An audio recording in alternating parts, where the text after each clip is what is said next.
Ito na guys, marami na siyang bunga. Marami na rin bulaklak. Pero yung iba, naubos ko ng i-harvest.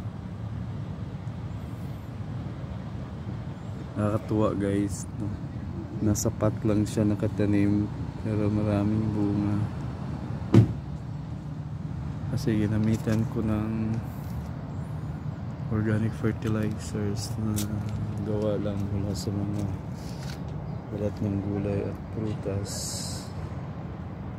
Nakakatuwa guys, masipag ka lang talaga magtanim.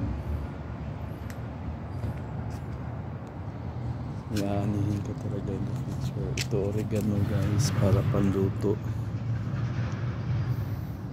Ito mga cilantro, bagong tanim. Then dito ang talaga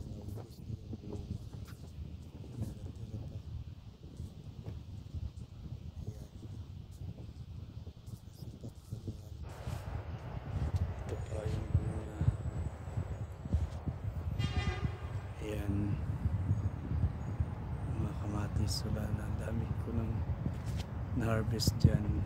Ito may natirang hinog maliit,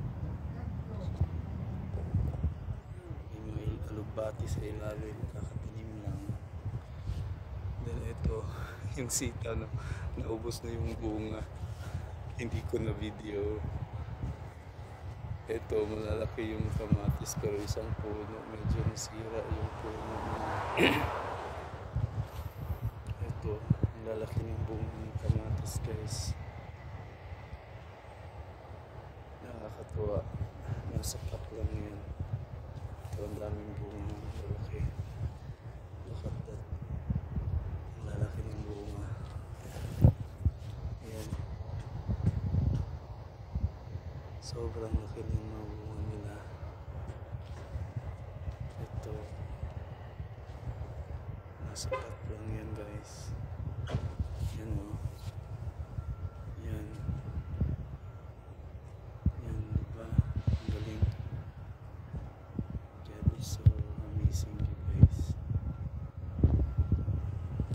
At ito yung tanglad, kakatanim ko lang ng tanglad.